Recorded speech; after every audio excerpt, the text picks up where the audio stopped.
Eccoci amici, siamo già tornati per la seconda puntata di Felisinne, la casa delle catene, detta anche The House Gates per gli amici anglofoni che tanto ci sono cari.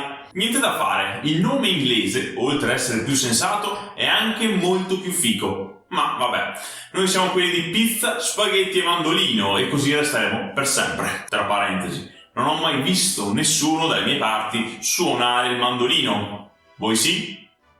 Quindi, fatta questa doverosa e molto seria premessa, credo dobbiate assolutamente iscrivervi al canale in questo preciso momento. Mi spiace, ma se non lo fate non posso andare avanti. Esatto, c'è un bel tastino con scritto iscriviti, cliccate su quello e poi anche sulla campanella, così in teoria vi arriva la notifica quando esce un nuovo video. Bravissimi, grazie mille, conto sulla vostra partecipazione, lo sapete. Si va!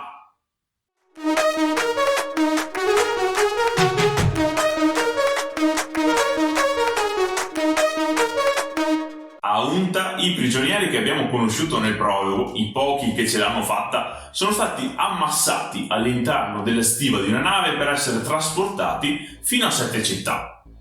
Ora ci siamo spostati nel terzo capitolo, dove Felisin ci racconta di come si sia subito adattata alla nuova situazione.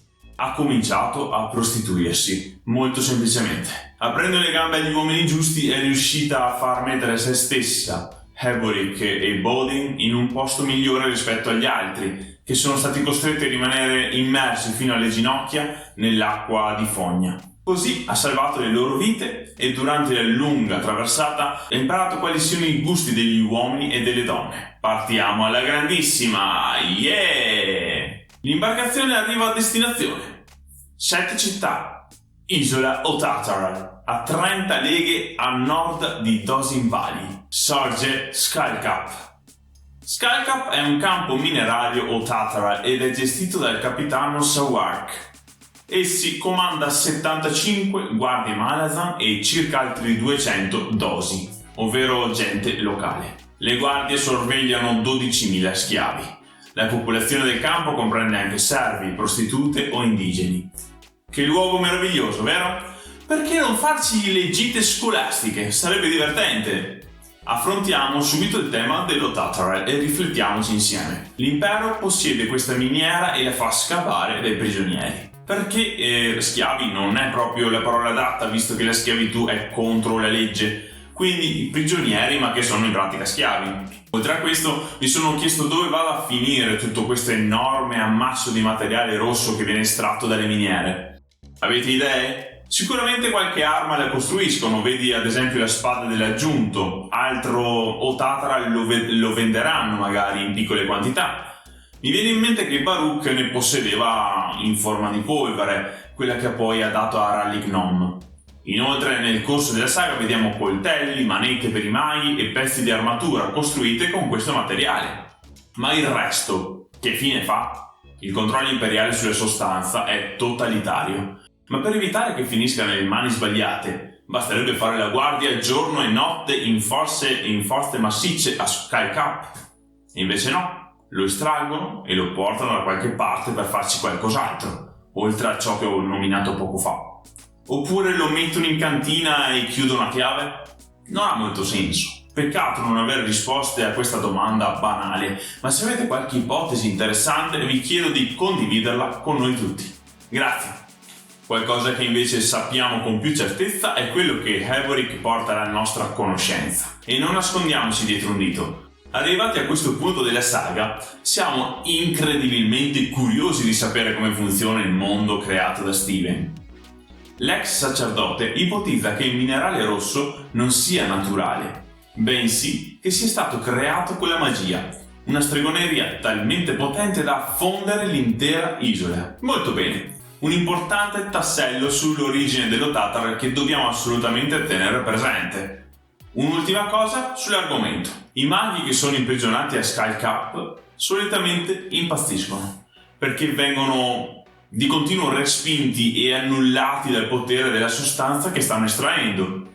La punizione perfetta. Tramite gli occhi di Felisin facciamo la conoscenza di Beneth, il capo supremo dei prigionieri. Alto, grosso e bello, ci ha messo pochissimo tempo a prendere la ragazzina sotto la propria ala e lei non si è lasciata scappare l'occasione. La giovane decide di sacrificare interamente se stessa per sopravvivere in quel luogo inospitale. Un posto in cui se non hai le giuste conoscenze, muori in fretta. Si muore per il caldo, per la fame, la sete e la fatica. Perciò la fanciulla si è adoperata per far stare a galla anche i suoi 2 nuovi amici e coinquilini. Per esempio, riesce a far cambiare mansione a Eboric, inizialmente assegnato ai carri, ora spostato nei campi a tirare l'aratro. Porta loro cibo avanzato dalla locanda e li sposta in un alloggio nel quartiere privilegiato. Eppure, per quanto riguarda la presenza dello storico senza mani nella miniera, dobbiamo recuperare ciò che abbiamo accennato nello scorso video. È stato mandato qui per essere fatto fuori, le motivazioni le abbiamo spiegate. Ovviamente le guardie non possono prendere una spada e mozzargli la testa, così de botto, ma hanno ricevuto ordine di farlo morire lentamente a causa del troppo lavoro e della malnutrizione. Beneth lo sa bene e si trova in una posizione scomoda, deve accontentare la sua protetta ma senza andare contro le direttive di Sawark. Perciò mette il vecchio a tirar l'aratro. Quando Felisin gli chiede il favore, infatti, si accorge che c'è qualcosa che non torna. Tornando alla vicenda vera e propria, la ragazza e il suo tutore incontrano un soldato Maladan, Pella. Costui rivela la propria preoccupazione per il comportamento delle guardie Dosi, lavorano sempre meno e sfoggiano un'arroganza mai vista. Essendo molto più numerose dei Malazan, se le voci di una ribellione si rivelassero vere, sarebbe un bel guaio. Beneth lo liquida ricordandogli che il popolo locale è sempre stato assoggettato ad altri. E qui Pella cita l'imperatore Kellanved da Le campagne imperiali di Duker. La storia è la consolazione degli sciocchi. Ah, fantastico! Adoro le frasi del vecchio imperatore. Ogni tanto saltano fuori e si rivelano vere e proprie perle. Segnatevele perché meritano. Pella vuole far arrivare un messaggio a Felisin. Le indica chiaramente di informarsi a riguardo di ciò che viene scritto da Duker e inoltre la ragazza nota uno sguardo particolare da parte sua. Un vero peccato che la giovane Paran non gli dia retta e si dimentichi subito dopo della breve conversazione. La passeggiata continua e i 2 passano davanti al lago dello scavatore, al confine del campo minerario, e Felisin nota che il livello dell'acqua è sceso di una spanna.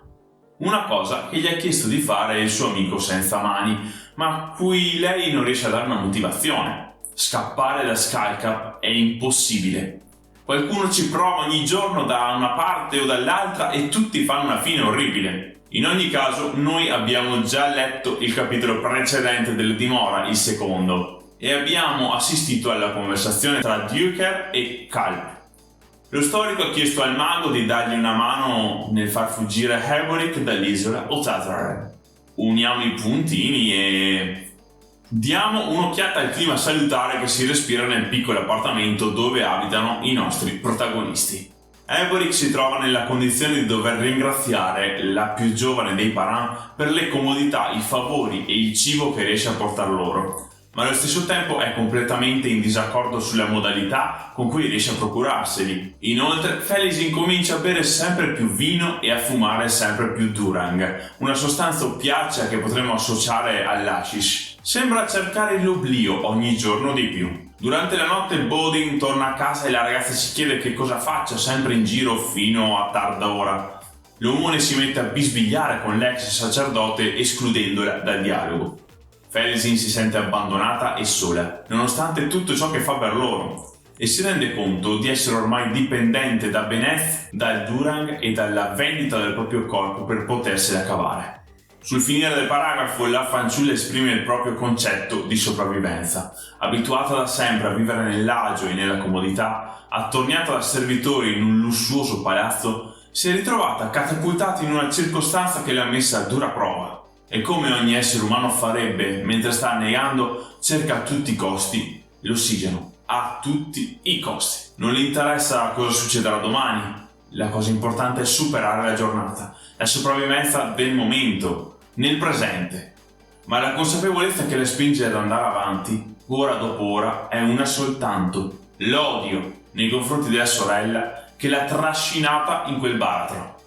Questa è la sua linfa vitale. Non che qui si trovi un clima festoso, ma passiamo al quarto capitolo. Sono passate circa 2 settimane dagli avvenimenti precedenti e la scena si apre su Felisin che osserva, intorpidita dal fumo, i lavori frenetici di recupero delle vittime di un crollo. Un ramo della miniera è venuto giù, ammazzando una trentina di persone. Se Eboric non fosse stato spostato a Deep Soil, sarebbe morto anche lui in quel buco. La comunicazione con l'ex sacerdote è sempre più rada perché lei torna a tarda notte nel loro appartamento e ogni volta è ubriaca o fatta. Persino Bennett si sta stancando della sua immobilità. L'unica cosa che le importa è di non morire. Per il resto potrebbe farsi passare addosso qualsiasi cosa, chiusa in se stessa e indifferente a ciò che le accade. Eboric le dice una cosa importante, un avvertimento. La sua sete di emozioni diventerà così grande da accettare anche il dolore. Questo perché, nonostante l'apatia assoluta, è in ricerca continua di emozioni, nel sesso e nella droga.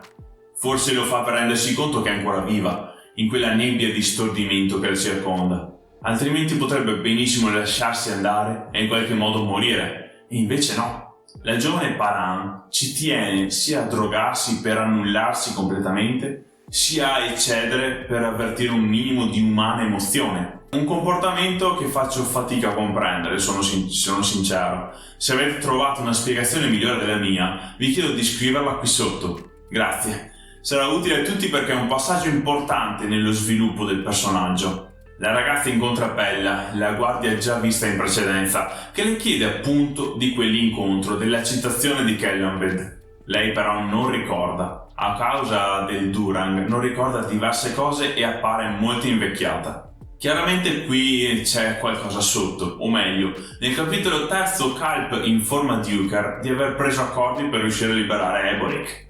Che sia proprio Bella l'aggancio all'interno di Skycap? Bennett si fa accompagnare da Felisin dal capitano Sawark, il soldato più alto in grado alle miniere. Lo schiavo avverte il Malazan che le voci di rivolta si fanno sempre più vivide, ma questi lo liquida malamente. Poi scopriamo che Sawark stava cercando qualcuno tra i morti nel crollo e che Bowden è stato arrestato perché ha cercato di scappare. Bennett tenta di regalare Felisin al capitano per rabbonirlo, ma questi non è interessato, anzi sbianca in volto non appena viene a sapere che la ragazza si trova lì da 2 settimane e ha 15 anni. In qualche modo Sawark ha capito che quella ragazza è Felisin. Non c'è altra spiegazione al suo strano comportamento. L'ultima figlia di un nobile casato di Unta. Perché allora non accettarla come dono e tenerla sotto la propria protezione? Io questo capitano non lo capisco proprio, a meno che stia fingendo di non sapere nulla per evitare ogni problema. Sta di fatto che il suo atteggiamento ha fatto insospettire Bennett, che picchia Felisin in modo brutale, fino a farla svenire. Le fragili bugie della giovane non sono bastate a salvarla. Fortunatamente per lei, Eboric la trova e la riporta a casa, curandone le ferite. La informa che Bowden è scappato dal carcere e si nasconde da qualche parte a Skycap. Volevo farvi notare come le conversazioni tra il sacerdote di Fener e la giovane di sangue nobile siano intrise di risentimento, falsità e rancore. Questo è molto importante perché è così che si instaura lentamente il rapporto tra i due. E ci serve per capire un domani come mai uno si comporta in un certo modo nei confronti dell'altra e viceversa. Felisin vuole tornare al più presto da Bennett, dopo essere stata malmenata, stuprata, drogata e qualsiasi altra orribile cosa possibile e immaginabile. La ragazzina vuole essere perdonata dal suo aguzzino per tornare nelle sue grazie. Ho i brividi. Credo che per oggi possiamo chiudere qui la nostra puntata, un episodio triste e davvero pesante per quanto riguarda Felisin. Poi abbiamo avuto molte informazioni interessanti su Skycap e sullo Tatharal. Inoltre cominciano ad arrivare anche qui, ai confini del continente, le voci della ribellione. Non ci resta che proseguire in questo viaggio, grazie di essere stati con me. Passate a trovarmi su Facebook e Instagram dopo aver condiviso questo video. Sono sicuro avrete qualcosa da aggiungere alla discussione, quindi fatevi avanti e esponete le vostre opinioni. Per me è molto importante. Ci vediamo nei commenti e poi la settimana prossima per la terza puntata. Ciao! Ali di Duker sotto la propria ala